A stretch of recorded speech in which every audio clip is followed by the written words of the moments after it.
जी हाँ मेरे दोस्तों, स्वागत है आप लोगों का ई लर्निंग विद दुर्गेश पर। हम लोग क्रमबद्ध तरीके से धीरे धीरे अपने विचारों को आगे बढ़ा रहे हैं। हम लोग अपने विचारों को क्रमबद्ध तरीके से अर्थात एक प्रक्रिया के तहत जो भी चीज़ है उसको सही दिशा और दशा देते हुए अपने विचारों को आगे बढ़ाते हुए धीरे धीरे हम एक एक पायदान बढ़ रहे हैं। और हम यही चाहते हैं कि आप लोग अपने विचारों को भी दिशा दें। और जब आयोग के द्वारा जो भी प्रश्न बनाया जाए तो आप लोग गाना सुने हैं कि गोली मार दो, तो गोली मार दिया करो एक एक नंबर के लिए, मैं यही चाहता हूं। तो चलिए, वर्ण विचार में जो थोड़ा सा छूटा था उसकी जानकारी हम लोग कर लेते हैं। उच्चारण स्थान छूटा था ना, तो उच्चारण स्थान थोड़ी सी जानकारी कर लेते हैं। उसके बाद तुरंत हम लोग कारक की तरफ बढ़ते हैं। और कारक पैदा कहाँ से होता है, कारक पैदा होने का कारण क्या है, क्यों कारक हम लोगों को पढ़ाया जाता है, क्योंकि संस्कृत व्याकरण चाहे हिंदी हो और चाहे संस्कृत हो, हम लोग दोनों भाषाओं में कारक की जानकारी करते हैं। लेकिन क्यों, तो इनकी भी जानकारी करेंगे। तो चलिए, तैयार हैं आप लोग। उच्चारण स्थान थोड़ा सा छूट गया था, उसी को सब लोग एक साथ फटाफट देख लो। उच्चारण स्थान, तो पहले उच्चारण स्थान का नाम होता है कंठ। क्या नाम है? कंठ। इसे एक सूत्र से जाना जा सकता है और वो सूत्र कहता है कि मैं तोड़ करके बता दूंगा कि इतने लोगों का नाम यहां से बोला जाएगा, इतने लोगों का नाम यहां से बोला जाएगा। तो पहले वाले सूत्र आप लोग जानते हैं, वैसे टेट पढ़ चुके हैं तो आप लोगों को याद होगा। क्या नाम है? अकुह है, हाँ, अकुह विसर्जनिया नाम कंठ है। तो एक चीज, अच्छा अभी मैं तोड़ूंगा नहीं, पहले एक और लिख लेता हूं जिससे आप लोगों को समझ में आ जाए। दूसरे तालु का होता है इचु यशा नाम तालु। अब हमारा कहने का मतलब ये है कि ये जो सूत्र है ना, ये बताता है कि ऐसे इतने वर्णों का नाम है जो तालु से बोला जाएगा। अर्थात जब आप इनमें से वर्णों की जानकारी करेंगे, कंठ से बोले जाने वाला वर्ण कैसा होगा, तो देखिएगा यहाँ पर क्या लिखा है, नाम। यहाँ पर क्या लिखा है, नाम। अर्थात इस नाम के पहले ये जो आपको बाक्स में वर्ण दिखाई दे रहे हैं, यही लोगों का उच्चारण स्थान कहाँ से हो जाएगा, कंठ से। इनका कहाँ से हो जाएगा, तालु से हो जाएगा। नाम जो है, जहां आपको नाम दिखाई दे जाए उसी के पहले वाले वर्ण वहीं से बोले जाएंगे। क्लियर हो गए? तो जब आप सूत्र कभी भी याद करिएगा, तो जब वर्णों को तोड़ने की बात आएगी तो जहां से नाम होगा, नाम के पहले आप लोग वही वर्ण आपको मिलेंगे जो जहां से बोले जाएंगे। क्लियर हो गए? तो अब देखिएगा, अब हम लोग वर्ण की जानकारी करते हैं कि किस में कौन सा वर्ण आएगा। तो आप लोग मिल करके हमें भी बताएं, खुद भी जाने। और अ का मतलब छोटका भैया प्लस बड़का भैया, आई बात समझ में? तो अ का मतलब हो जाएगा छोटा भाई प्लस बड़ा भाई। देखिएगा, जब आपको संस्कृत व्याकरण में कु मिल जाए तो कु का मतलब होता है 5 लड़कियां बच्चा, लाइक सब लोग साथ है।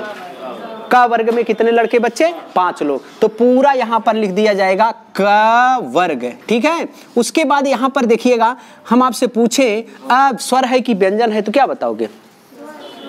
व्यंजन है कि स्वर है? तो संस्कृत में व्यंजन के नीचे क्या लगता है? हलंत लगता है। स्वर के नीचे नहीं लगता है। तो यहाँ पर अगर यह एक व्यंजन है तो यहाँ पर इसके नीचे क्या लग जाएगा?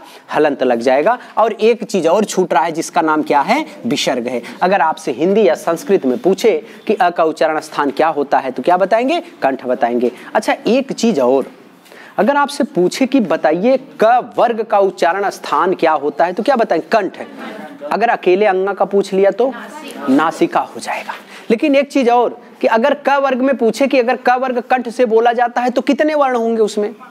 5 रहेंगे, 4 नहीं रहेगा। वर्ग का मतलब किसी को आप छोड़ नहीं सकते। वर्ग का मतलब जितने लड़के बच्चे हैं सभी का नाम लिया जाएगा। क्लियर? आगे बढ़ंती तही छुटकी दीदी प्लस चू का मतलब च वर्ग, य का मतलब य, श का मतलब श। इतने लोगों का नाम कहां से बोलेंगे? तालु से बोला जाएगा। क्लियर हो गए? कोई दिक्कत है किसी को? है? आगे बढ़ंती। फिर तीसरे नंबर पे होता है क्या? मूर्धा। क्योंकि कंठ तालु फिर क्या हो जाएगा? मूर्धा। इसको क्या नाम दिया जाता है? हाँ, ऋतु रसाणाम मूर्धा। अब देखो कितने लोगों का नाम, री छोटकी री, बड़की दीदी जब री के एक मुंह रहा है तब छोटकी री रहे, जब दुई मुंह हो जाए तब बड़की दीदी। बड़की दीदी दुई मुंह, एक के साथ कई रोटी। दुनिया में तो है सब ऐसा पैदा भयल हुआ कि जो अच्छा अच्छा बात बोल रहा था, और सब तो पगलेट हैं। तो ये छोटकी री बड़ी री, टू का मतलब क्या हो जाएगा, ट वर्ग हो जाएगा, और उसके बाद र होता है और उसके बाद श। ये आप कहां से बोलोगे, से बोलो। फिर उसके बाद आता है, फिर क्या आएगा, दंत आता है। इसको पढ़ते हैं ली तू लशा नाम दंतः। तो इसमें कौन कौन से लोग आ जाएंगे, ली आ जाएगा, तू का मतलब हो जाएगा त वर्ग हो जाएगा, फिर ल आ जाएगा, ल के नीचे हलंत और श हो जाएगा। ये आप कहां से बोलेंगे, दंत से बोलेंगे। लिखते चलिए, ठीक है। फिर आज हम लोग कारक की जानकारी करेंगे, और का तब का समाप्त हो जाएगा, खत्म हो जाएगा, इसको गोली मार दिया जाएगा। अरे अब हमें कब समझाई, हमें कौन नियम है भैया, आओ ठीक बाटा ना हो भाई।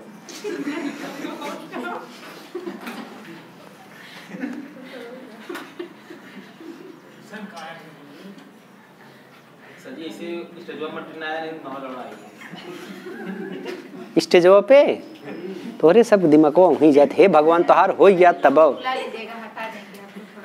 हे भगवान तोहार हो गया है।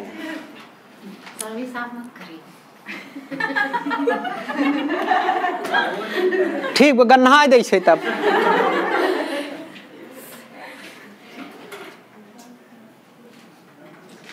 ठीक भाई, statue of the happy Prince, can a man invisible perhaps. 9 दिन खूब, तब उल्टा सीधा जिन बोला 7 दिन। अच्छा अब घट गए, अब एक आध दिन कहा मार मरौझा जिनकी 5 दिन। आज पहला स्टार्ट हुआ। अच्छा तो प्रेम से बोलो, सब मिल बोलो, 1 2 3 4।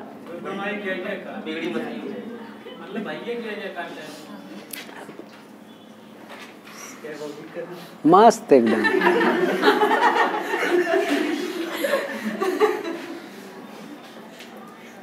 दत्तवा देखा वो ऑर्डर देबो, मिठाई ऊपरा मिठाई दे बोलबो।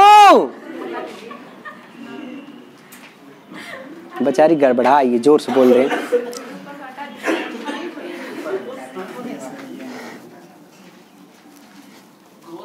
भैया।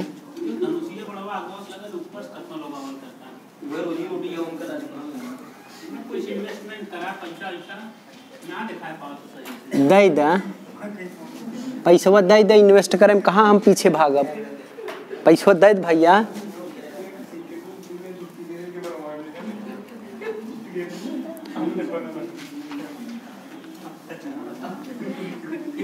आगे बतावा, दंत के बाद का आवत है, होंठ आवत है। केकर बाज हो,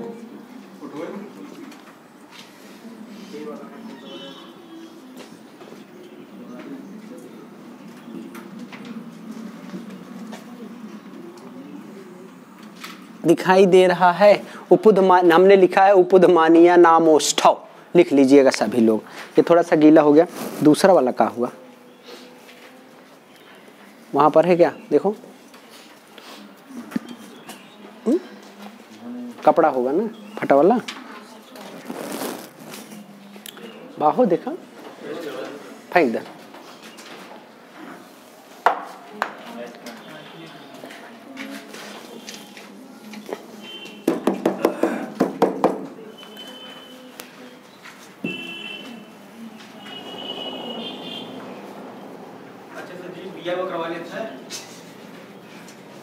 नहीं नहीं, देखो इसमें क्या क्या आएगा, ऊ आएगा, बड़ा ऊ आएगा, पू का मतलब क्या हो जाएगा, प वर्ग हो जाएगा। उसके बाद उपधमानी। अब आपसे पूछूं उपधमानी क्या होता है, हाँ क्या होता है, अयुग्वा होता है। ये अयुग्वा जो उपध्मानी नाम से होता है, इसको कहाँ से बोलते हैं? ओष्ठ से बोलते हैं। क्यों बोलते हैं? देखो इसका अंतर है, जब प और ये चिन्ह ऐसे फ के बीच में हो जाता है तो इसका ये कहाँ से बोला जाता है? ओष्ठ से। इसका क्या नाम हो जाता है? उपध्मानी। तो ये ऊ से ऊ ओष्ठ से, प भी ओष्ठ से। तो जब दोनों चीज एक तरीके से स्टार्ट होता है तो इसीलिए इसको उपध्मानी में रख दिया। लेकिन जिह्वा मूली एक भाई तालु से बोला जाता है, एक कंठ से, तो दोनों मिल नहीं पाता, इसीलिए उसको कहते हैं कि जिह्वा मूल स्थान से बोला जाता है। लिखवाए कि नहीं? ये चीज लिखवाए होंगे कि जिह्वा मूल स्थान से जिह्वा मूली बोला जाता है और उपध्मानी आपका कहाँ से बोला जाता है? ओष्ठ से बोला जाता है। तो अब इसके बाद क्या आएगा? नासिका आएगा। बोलो। तो नासिका आएगा। तो चलिए हम लोग नासिका की भी जानकारी कर लेते हैं। नासिका किसी भी वर्ग का पंचम वर्ण होता है। वर्ग कितने होते हैं? 5 होते हैं। पांचों वर्गों में भाई 5 होंगे पंचम वर्ण। तो यही जो पांचों होते हैं इन्हीं को भाई नासिका से बोला जाता है। इया होता है, म होता है, अंगा होता है, ड़ होता है, न होता है। तो यही आपका पांचों वर्ण हो जाते हैं। सब कहाँ से बोले जाएंगे? नासिका से बोले जाएंगे। उसके बाद होता है कंठ तालु। क्या होता है? कंठ तालु। कंठ तालु को एक सूत्र में रखा जाता है, ए दै तो। इस कंठ तालु बोला जाता है। अब देखिएगा इसमें केवल ए और ए 2 वर्ण आते हैं ए दै तो में। जब कंठ ओष्ठ में जाएंगे आप लोग तो इसको बोला जाता है ओ दौ तो। क्या बोला जाता है? ओ दौ तो। ओ दौ तो में क्या आएगा? तो ओ आता है और क्या आता है? औ आता है। उसके बाद आता है एक दंतोष्ठ। दंतोष्ठ को बोला जाता है वकारस्य। क्या बोला जाता है? वकारस्य। वकारस्य में पहले तो लिख लो, तब एक चीज मैं आप लोगों को बताना चाहूंगा।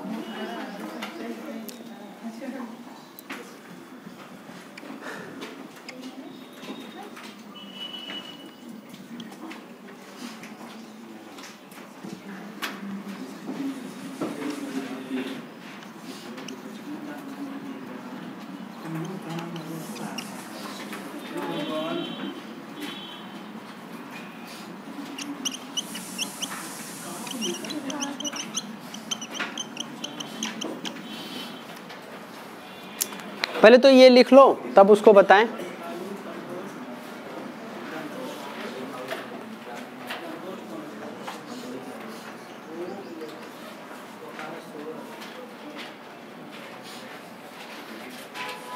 हिंदी में जाएंगे तो र को क्या बोला जाता है? प्रकंपित बोला जाता है, लुंठित वर्ण बोला जाता है, ल को पार्श्विक बोला जाता है ना जब हिंदी में जाते हैं। लेकिन यहाँ पर आप लोग समझेंगे। पहले तो लिख लो जल्दी से।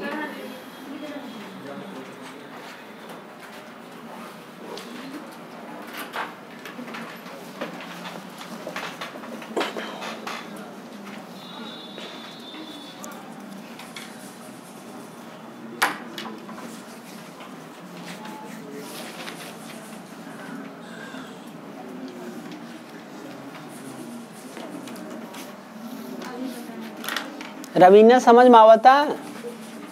आए का हंसत हो बनी? आए अच्छा अवघड़ है या का? तो सब करे दिल की बात समझ में आई है। ओ मंगलम भगवान है। हाँ बोलिए अब।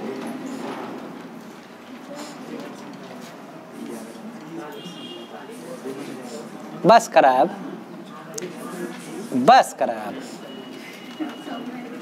यहाँ पर मैं अब आप लिखते है बेचारी। बोले अब जोर से बोलो।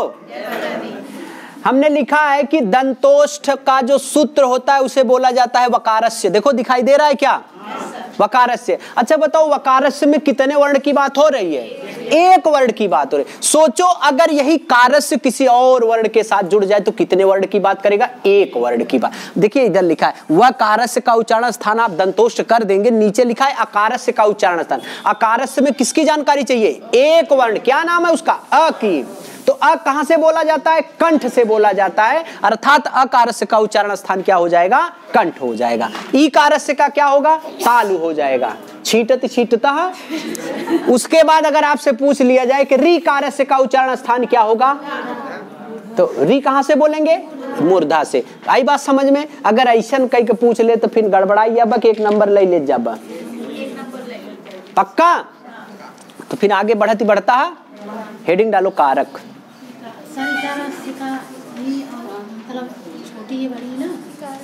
जवन लगाए पूछे, अगर बड़ी रहे तो पे भाई घूंघट डाल दे। आई बात समझ में? तो वो ई कारक से पूछेगा तो केवल बड़ी क्यों पूछ रहा है, तो बड़ी का मतलब तालु से भी बोला जाएगा। इचु यशा नाम तालु हो। छुटकी दीदी बड़की दीदी कहाँ से बोली जाएंगी? तालु से बोली जाएंगी। तो हेडिंग सभी लोग डालिएगा कारक। आप लोगों को समझ में आया? जो समझाना चाहते थे यहाँ पर यह लिखा था, तो इस चीज को मैंने पूछा कि वह कारक में वह को पूछा। आई बात समझ में? सब शुरू से समृत में अ आता है। समृत में प्रयोग की दशा में आपने पूछा ना कि असमृत अ होता है। ये अ पहले क्या होता है आप लोग बताएं? विवृत होता है। विवृत, इस अ को कब समृत कहेंगे, कब आप विवृत कहेंगे, दोनों में अंतर है। इस अ का उच्चारण जब आप मुंह खोल करके कर देंगे बिना ढके हुए, अर्थात अ, तो ऐसे जैसे आपने बोला अ, तब ये क्या कहलाएगा? विवृत। और जब प्रयोग कर देंगे, आराम से अनुभव करके आप इसको प्रयोग के दिशा में जब लेके जाएंगे, तो यही जो पहले अविवृत हुआ करता था वही आपका प्रयोग की दशा में समृत हो जाता है। यही बात जान गए आप? कल नहीं क्लास किए थे, कल बताया गया था। आई बात? उसमें से वर्ण विचार में ये वर्ण उच्चारण स्थान छूट गया था। आई बात समझ में? तो ये पूरे आपके वर्ण भाई उच्चारण स्थान हो गए। हेडिंग सभी लोग डालिएगा। क्या नाम है उसका? कारक। अब आप लोगों को मैंने इसके पहले पढ़ाया है, यूट्यूब पर भी एक प्रत्यय मैंने पढ़ाया है। कारक में वही प्रत्यय काम करता है। अगर लोगों ने वीडियो देखा होगा तो शायद आप लोगों को समझ में आ रहा होगा कारक में कौन सा प्रत्यय। आप लोग वीडियो देखे थे? आप लोग वीडियो देखे थे कि नहीं? हुड़ूल प्रत्यय का अलग से बनाया है ना, शाम को बना के डाल रहे हैं प्रत्यय का वीडियो। तो आप लोग देखते उखते नहीं हो, बेईमान हो का? हाँ यह बतिया सही, तब का पढ़ाई आया जाता का घर वही मस्त रहा।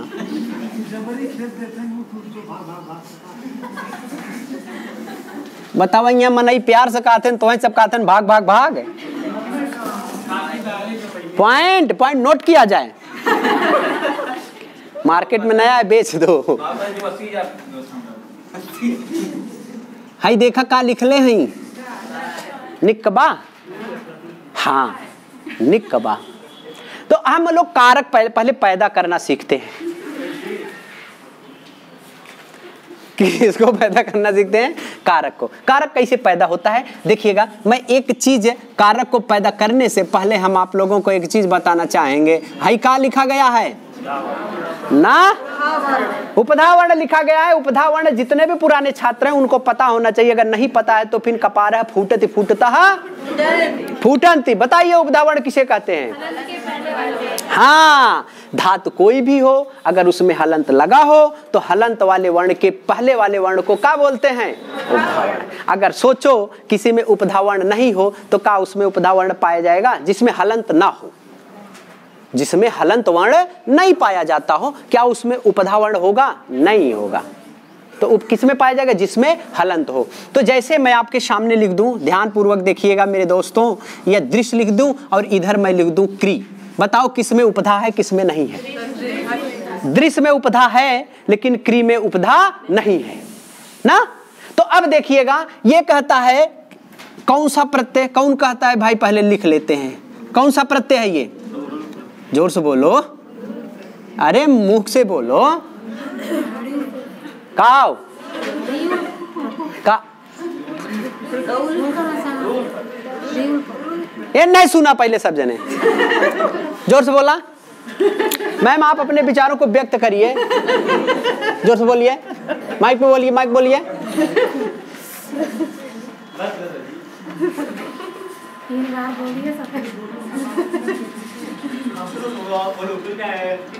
जाना था बेईमान है यार। इसको पढ़ेंगे ऋल प्रत्यय। ऋल प्रत्यय, आधा ड़ व पे छोटे उप मात्रा ल। क्या पढ़ेंगे? ऋल प्रत्यय पढ़ेंगे। ठीक है, क्या पढ़ेंगे? क्या पढ़ेंगे? ड़यूल नहीं है, उड़ भी नहीं है, ड़ूल प्रत्यय है। अब देखिएगा, एक उपधा वाला वर्ण के साथ ये जुड़ रहा है ड़ूल प्रत्यय, और एक बिना उपधा वाले के साथ जुड़ रहा है, लेकिन शर्त यह है कि दोनों में री की मात्रा दिखाई दे रही है। दिखाई दे रही है कि नहीं दे रही है? अब देखिएगा, जब ड़ूल प्रत्यय किसी उपधा वाले वर्ण से जुड़ेगा, तो अगर उपधा में आपको री की मात्रा दिखाई दे जाए तो उपधा के नाते री अपना परिवर्तन किसमें करेगी? अर में करेगी। अगर बिना उपधा में रहेगी तो यही री की मात्रा अपना परिवर्तन किसमें कर लेगी? आर में कर लेगी। अंतर समझिएगा। अंतर क्या है कि अगर ड़ूल प्रत्यय किसी उपधा वाले वर्ण में जुड़ रहा है, सोचिए अगर लिख में जुड़ जाए, ध्यान देना, लिख धन ड़ूल प्रत्यय, मान लो री की मात्रा नहीं, किसकी मात्रा है? छोटी ई की मात्रा है। उपधा में किसकी मात्रा है? छोटी ई की। जब ड़ूल प्रत्यय के साथ जुड़ेगा तो यही छोटी ई की मात्रा अपना परिवर्तन किसमें कर लेती है? ए में। ये जाकर के देखेंगे जब ड़ूल प्रत्यय ना, वहां पे बकायदे खूब समझाया है, तुरंत आ जाएगा आप लोगों को। तो यहाँ केवल हमको कारक पैदा करना है, इसलिए हम लोग समझे कि अगर उपधा में री की मात्रा मिलेगी तो री की मात्रा, द नहीं बदलेगा, इस द में किसकी मात्रा है? री की मात्रा। वही स्वर अपना परिवर्तन अर में करेगा, और यहां पर भाई उपधा है नहीं, इसीलिए री अपना परिवर्तन किस में कर लेगी? आर में कर लेगी। तो ना समझ में आए? चला, अच्छा ठीक है, फिर समझावत है। अब इतकी तो है कुल बोलबू, इनमें कई वर्ण बा, हलंत के करे ऊपर लाग बा, तो सक पहले कौन वर्ण बा? द। दम कौन स्वर? री की मात्रा। तो जान लो कि कोई भी धातु होगा जब हलंत जहां पे लगा है उसी के पहले वाले वर्ण को क्या बोलते हैं? उपधा वर्ण। और एक नियम होता है कि यदि उपधा वर्ण में ई की मात्रा मिलेगी तो ए में, उ की मात्रा मिलेगी तो ओ में, अगर उपधा में री की मात्रा मिल गई तो यही री की मात्रा किस में बदल जाएगी? अर में। लेकिन यहाँ पर उपधा तो नहीं दिखाई दे रहा है, अकेले क्री है, क्री माने करना होता है। तो ये क्री जब उपधा नहीं है, उपधा क्यों नहीं? क्योंकि हलंत वर्ण नहीं है जी। अगर हलंत वर्ण होता तो उपधा पता चल जाता। उपधा के पहले हलंत वर्ण होना चाहिए। उपधा के पहले नहीं, हलंत के पहले उपधा वर्ण होता है, उपधा संज्ञा बोला जाता है। तो अब यहाँ पर हम लोग क्या करेंगे? इस ड़ूल प्रत्यय का क्या शेष रहता है मेरे दोस्तों? अक शेष रहता है। अब ये अक क्या है? अक एक रोड होता है जो आपको ड़ूल प्रत्यय तक लेके जाता है। क्या होता है? रोड। जैसे हिंदी में अगर हम लोगों को मिल जाता है लिखावट, क्या मिल जाए? लिखावट। आपसे मैं पूछूं कौन सा प्रत्यय लगा है तो क्या बताओगे? तो यहाँ पे आवट पता चला ना। वैसे अगर किसी भी शब्द के पीछे अक लगा हो तो कौन सा प्रत्यय बताना पड़ेगा आपको? ड़ूल प्रत्यय बताना पड़ेगा। देखिए रोड मिला कि नहीं मिला? ड़ूल तक पहुंचने के लिए रोड देने वाला कौन है? रास्ता देने वाला कौन है? अक शब्द होता है जो इसका शेष बचता है। तो अब हम लोग इसी को जोड़ करके बनाते हैं। द के नीचे हलंत लगाएंगे तो द में से प्रकट कौन होगा? बताइए, द के नीचे हलंत लगाएं तो जो स्वर होगा वही ना निकल के आएगा। तो कौन सा स्वर निकलेगा? तो री यहां लिख दिया जाएगा। अब बताओ यहां पर क्या छूट रहा है? श छूट रहा है, स लिख लिया जाएगा। और इधर आप लोग बताएं ड़ूल प्रत्यय का क्या शेष है? अक शेष है। क्लियर हो गए? यहां तक क्लियर? इधर देखिएगा, क के नीचे हलंत लगाएंगे तो क में से क्या निकलेगा? री निकलेगा। इधर क्या शेष है? अक शेष है। अब देखिएगा, द के नीचे ऐसे ही हलंत रहेगा, इधर री का परिवर्तन किस में हो जाएगा? अर में हो जाएगा। लिखा जिन पहले समझ ल, समय दे देव लिखे के पहले समझ ल कैसे के बनत बा, के बिगड़त बा। द अब री का परिवर्तन किस में हो जाएगा? अर में। इधर आप लोग जानते हैं, एक चीज मैंने बताया था, जैसे क के नीचे हलंत हो प्लस अ इधर कर दिया जाए और प्लस अ इधर कर दिया जाए, तो बताओ मेरे दोस्तों कि क के साथ कौन सा अ जुड़ेगा? इधर वाला जुड़ेगा ना, क्योंकि हम लोग इधर से इधर लिखते हैं। हमारी लिपि कहती है कि अगर किसी भी हलंत वर्ण के बाद अगर उधर कोई वर्ण आता है, उसके दाहिनी तरफ आता है तो वो जुड़ जाता है, लेकिन ये वाला जुड़ेगा नहीं। बताओ यहां पर श में अ जुड़ सकता है? तो ये क्या हो जाएगा? शक हो जाएगा। क्लियर? इधर देखिएगा, क और इधर इसका परिवर्तन किस में हो जाएगा? आर में हो जाएगा। अब इधर क्या लिख देंगे? अक लिख देंगे। क्लियर हो गए? अब इधर देखिएगा, हम लोग जोड़ते चलते, क्या द में अ मिल सकता है? तो ऐसे हो जाएगा। र में श मिल सकता है? बोलो, र में श मिल सकता है?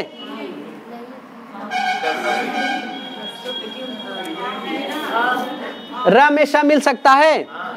क्यों? वो मिलब है? हाँ रेप हो जाएगा। क्या हो जाएगा? रेप हो जाएगा, लेकिन मिलेगा नहीं।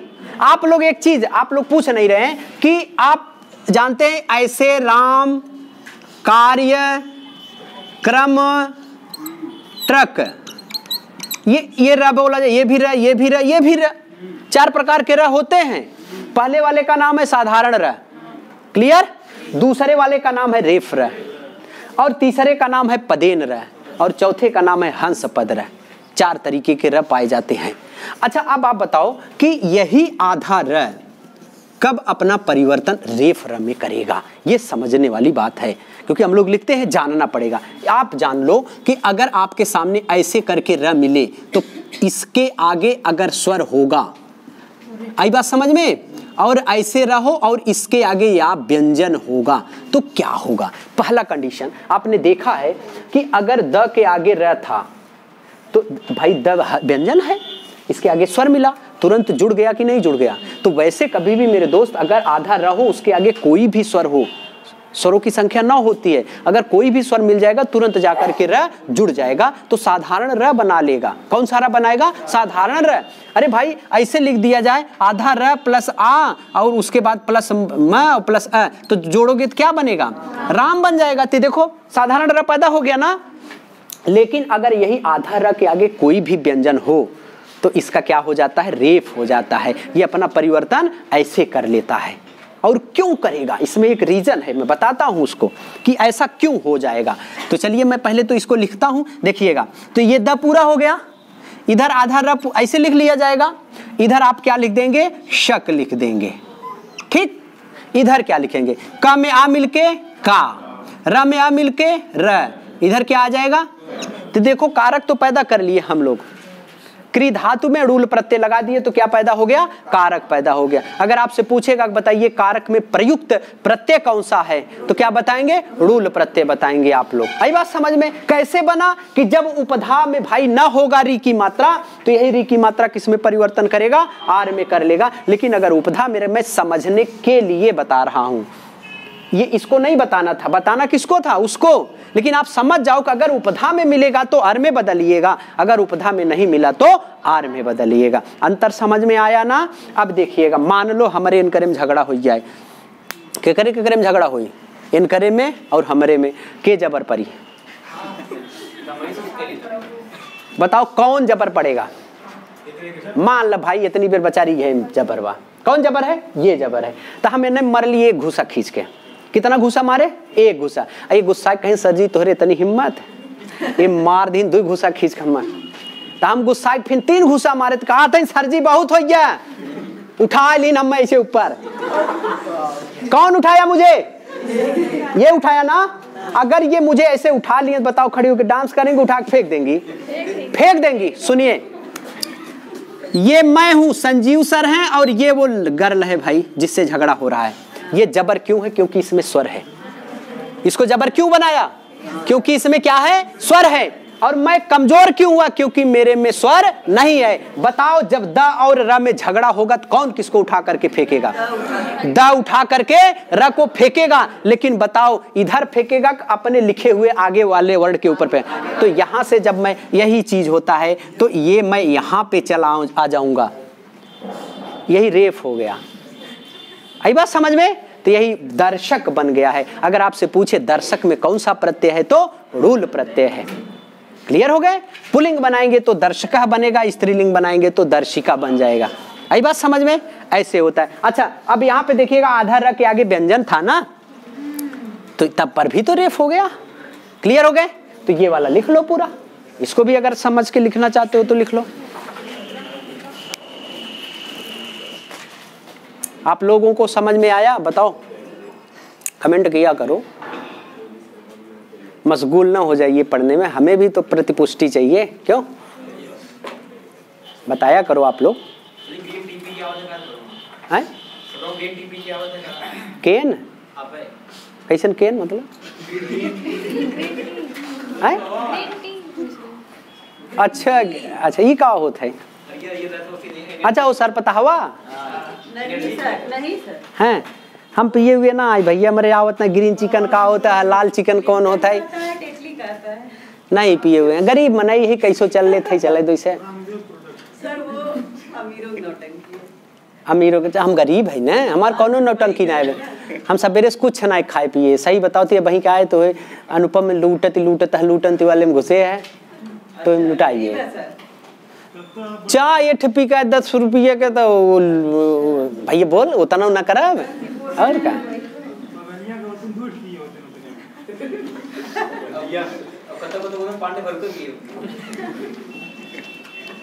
लिख चुके नहीं सर। कहाँ है बिछरी रहा तो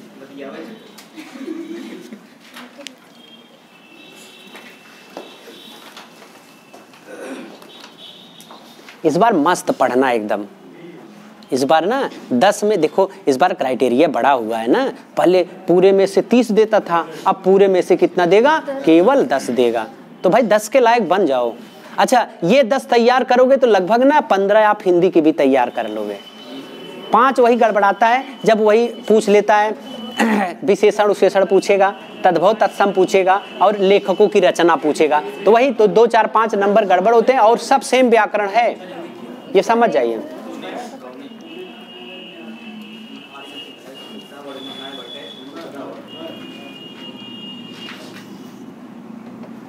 चले अब पिछड़ल हुआ एकदम।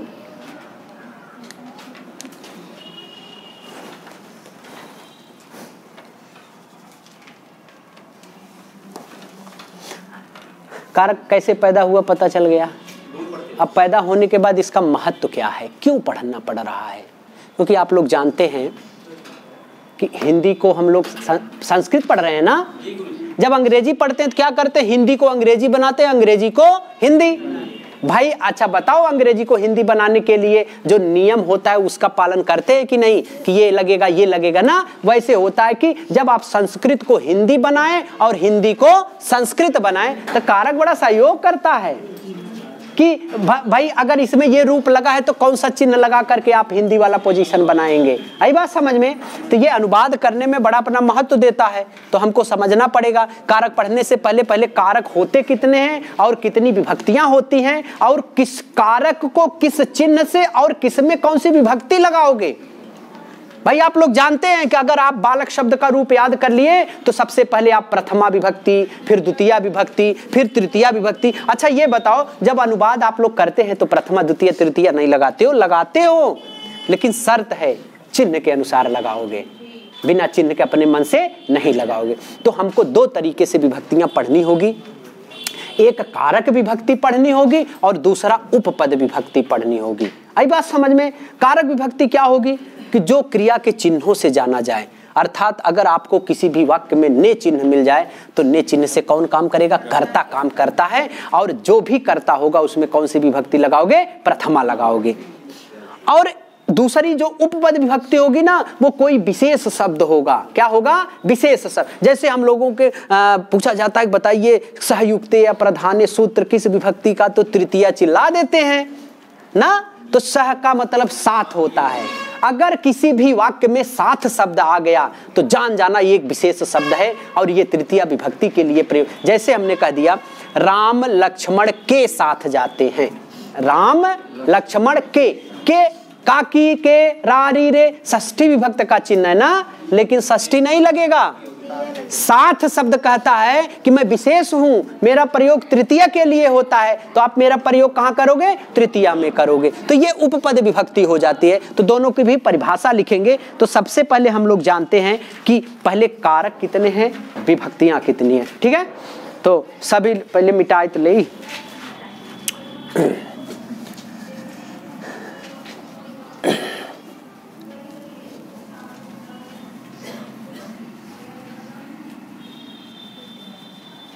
अच्छा किसी को अगर समझ में नहीं आता है तो वो तुरंत आप लोग बताया करिए, पहले तो एक बार समझाने दिया करें, ठीक है। फिर उसके बाद जब जो चीज ना समझ में आए तो पूछा करो कि ये चीज यहाँ से समझ में नहीं आया, उसी को और अच्छे से बता देंगे, जिससे वो चीज कभी भी दोबारा आप लोगों को कोई दिक्कत ना करे, परेशानी ना करे। आप सभी लोग लिखिएगा विभक्ति, फिर आप लोग लिखिएगा कारक, फिर उसके बाद लिखिएगा चिन्ह। विभक्ति कारक चिन्ह।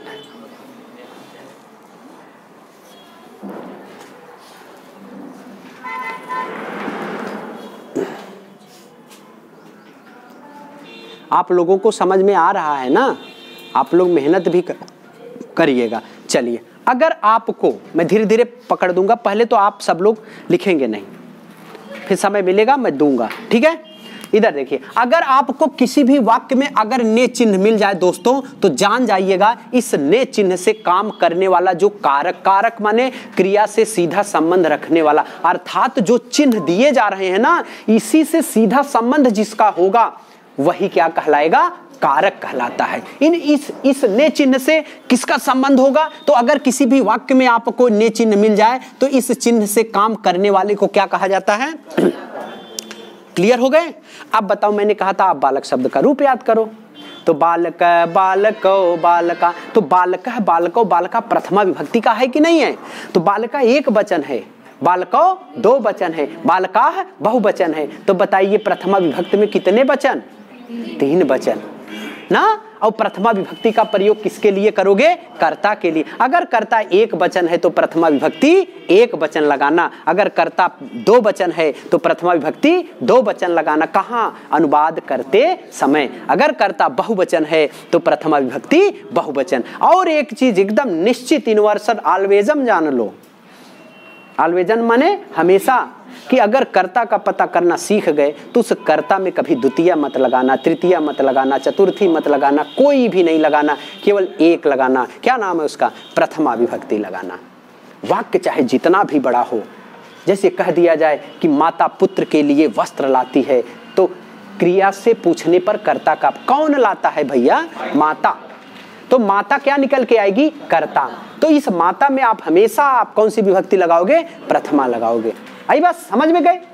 तो अब दूसरा है, इसमें कौन सी विभक्ति लगा दोगे? प्रथमा लगा दोगे। अगर आपसे पूछे कि भैया अगर किसी भी वाक्य में को चिन्ह मिल जाए, तो को चिन्ह कहता है कि हमको करने वाले का नाम क्या होता है? कर्म होता है। क्या नाम होता है? कर्म। तो अब देखिएगा मैं उल्टा क्यों बता रहा हूं, क्योंकि परिभाषा यही कहता है कि जिसका क्रिया चिन्हों से जिसका सीधा संबंध हो, क्रिया के करने वाले को ही कर्ता कहा जाता है। कहते हैं कि नहीं कहते हैं? तो इसीलिए मैं उल्टा चल रहा हूं कि अगर किसी भी वाक्य में ये चिन्ह मिलेंगे तो आप लोग भ्रमित मत होइएगा। इस चिन्ह से काम करने वाले कौन करेगा? कर्म करेगा। और अगर आपको कर्म पता हो गया तो उस कर्म वाले शब्द में आप लोग कौन सी विभक्ति लगाओगे? द्वितीय लगाओगे। अच्छा बताओ, बालक शब्द का द्वितीय विभक्ति कितने वचनों में चलता है? तो आप उस कर्म में भी कितने वचन लगा सकते हो? 1 वचन, 2 वचन और बहुवचन। अर्थात कर्म में भी आप भी उस, जैसे राम कह दिया जाए राम फल को खाता है, तो राम कितने फल खा रहा है? 1। राम फल को लगाना, तो किसको खा रहा है? फल को। तो 1 फल खा रहा है ना, तो द्वितीय विभक्ति 1 वचन। राम 2 फल खाता है, तो राम कितने फलों को खा रहा है? 2। तो 2 वचन लगा देंगे। राम फलों को खाता है, तो द्वितीय विभक्ति कौन सा वचन लगाएंगे? बहुवचन लगाएंगे। ऐसे अनुवाद बनेगा। आई बात समझ में? अब अच्छा आपसे कह दिया जाए कि से, के, द्वारा, लेकिन शर्त है क्या होना चाहिए? जुड़ाव होना चाहिए। लेकिन ये जुड़ाव होगा किससे? तो कोष्टक में लिख लेना, कर्ता से जुड़ाव।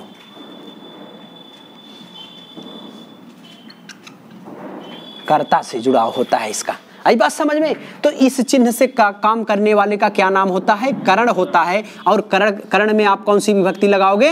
तृतीया। तो तृतीया विभक्त का भी रूप पढ़ते हैं तो 3 वचन मिलता है कि नहीं मिलता भाई? 1 वचन, 2 वचन, बहुवचन मिलता है। ये अनुवाद करने का सबसे सरल तरीका और नियम भी ये बताता है कि अगर आप पूरी विभक्ति को अच्छे से पहचान गए तो उस विभक्ति का जो जो रूप कहेगा वही वही लगाते चले जाएंगे, अनुवाद अपने आप बनता चला जाएगा, अगर हम लोग सही तरीके से समझें तब। अच्छा, अब अगर आपको आ जाए कि भैया बोल दे कि के लिए चिन्ह से काम करने वाले का नाम क्या होता है? तो संप्रदान होता है। और संप्रदान अगर आपको पता चल जाए तो कौन सी विभक्ति लगाओगे? चतुर्थी। तो इसका भी तो रूप भाई 3 वचनों में चलेगा। बालकाय बालकाभ्याम बालकेभ्यः, तो 3 वचन मिले कि नहीं मिले? उसके बाद अगर आपसे केवल से चिन्ह आ जाए लेकिन कोष्टक में लिख दिया जाए, अलगाव लिख दिया जाए तो इस कौन से कारक से काम करेगा? अपादान कारक से। और इसमें आप लोग क्या लगा दोगे? पंचमी लगा दोगे। इसका भी रूप चलता है बालकात बालकाभ्याम बालकेभ्यः। अब उसके बाद अगर आपसे संबंध की बात, सॉरी, काकी रे कहाँ जात बाटी रे, काकी रे, नानी रे, अब कहाँ जात बाटी रे, अब समझ जाइएगा उसी में। इस चिन्ह से काम करने वाले को क्या कहते हैं? संबंध कहते हैं। और संबंध में आपको क्या लगाना पड़ेगा?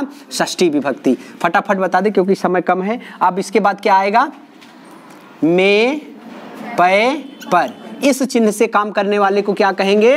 अधिकरण कारक कहते हैं। और अधिकरण कारक में क्या लगा दोगे? सप्तमी लगा दोगे। और लास्ट एक होता है, पूरा लिखेंगे, हे भो अरे।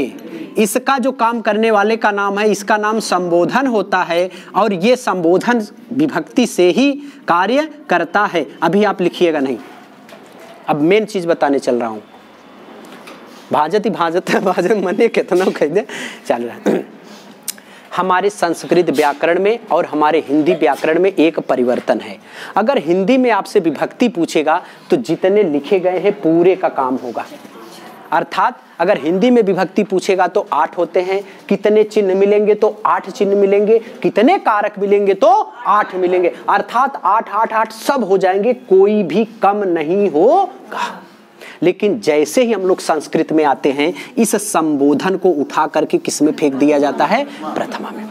जब आप प्रथमा विभक्ति पढ़ते हैं तो संबोधनेच्च एक सूत्र होता है, क्योंकि जो भाव ये देगा वही भाव ये देता है। तो आप बताइए पहले कितनी विभक्तियां थी? जब इसको इसमें डाल दिया गया तो विभक्तियों की संख्या कितनी हो गई? 7 हो गया। तो हमारे संस्कृत व्याकरण में विभक्तियों की संख्या कितनी हो गई? 7 हो गई। क्लियर हो गए? अब एक खत्म हो गया, 7 बचे हैं ना। अब 7 में से हमको किसकी जानकारी करनी है? कारक की जानकारी। अब देखिएगा, इस कारक की जानकारी के लिए इस षष्ठी विभक्त को किस में भगा दिया जाता है?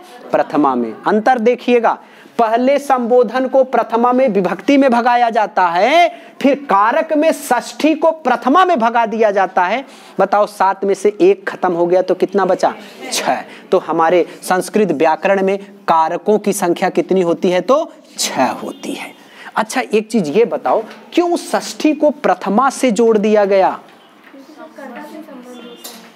क्यों? क्योंकि आप बताओ, अगर जैसे मेरा संबंध बताना हुआ, अकेले मेरा संबंध मेरे से बता सकते हो? जब तक एक व्यक्ति का किसी दूसरे व्यक्ति से आप जोड़ नहीं लगाओगे, संबंध जब तक नहीं बताने की चेष्टा करोगे, तो कैसे संबंध बताया जा सकता है? संज्ञा का संज्ञा से संबंध बता सकते हो, संज्ञा का सर्वनाम से संबंध। जैसे राम दशरथ के पुत्र थे, तो राम किसके पुत्र हैं? दशरथ के। तो राम भी संज्ञा, दशरथ भी संज्ञा। यह सुकृत का घर है। घर किसका है? यह घर सुकृत का है। सर्वनाम संज्ञा दोनों हुए कि नहीं हुए? तो जब आप संबंध बताते हैं तो या तो संज्ञा का संज्ञा से बता देंगे या तो संज्ञा का सर्वनाम से बता दोगे। जैसे हमने कह दिया कि राम की पुस्तक, किसकी पुस्तक भैया? राम की पुस्तक। ध्यान पूर्वक देखिएगा, काकी रे तो किसकी पुस्तक है? किसका संबंध बताया जाए? राम का संबंध किससे? पुस्तक से। तो संबंध किसका बता रहे हैं? राम का। किससे? पुस्तक से। तो राम में षष्ठी विभक्त लग जाएगी तो यही क्या बन जाएंगे? रामस्य। लेकिन यहाँ पुस्तक कितनी है? 1 है, 2 है, बहुत सारी? 1 है। तो पुस्तक को संस्कृत में क्या कहते हैं? पुस्तकम कहा जाता है। पुस्तकम क्यों? क्योंकि ये नपुंसक लिंग होता है। क्या होता है? नपुंसक। बताइए, जब संबंध बता रहे हैं तो एक षष्ठी और दूसरा प्रथमा, जब तक षष्ठी के साथ प्रथमा जोड़ेंगे नहीं तब तक संबंध नहीं। इसीलिए इस षष्ठी को किस में रख दिया गया है? प्रथमा में। तो 7 लोगों में से 1 कम हो जाएंगे तो 6 कारक मिलेंगे। और कितनी विभक्तियां मिलेंगी? 7 विभक्तियां मिलेंगी। तो ये हमारे संस्कृत व्याकरण की बात हो गई। क्लियर हो गए? क्लियर सभी लोग? तो बस करें, कल प्रथमा विभक्ति स्टार्ट करेंगे। ठीक है? आज तो हम लोग नॉर्मल रूप से जानकारी कर चुके हैं। जितना अच्छा माहौल बनाओगे उतना अच्छा बोलेंगे, मस्त एकदम मजा आएगा। क्योंकि टेट में आप लोग हिल्ला हवाली कर रहे थे, लेकिन इसमें बहुत अच्छे बन गए हैं। क्यों बन गए? क्योंकि आप लोग चाहते हैं कि मुझे नौकरी मिले। तो बहुत अच्छी बात है।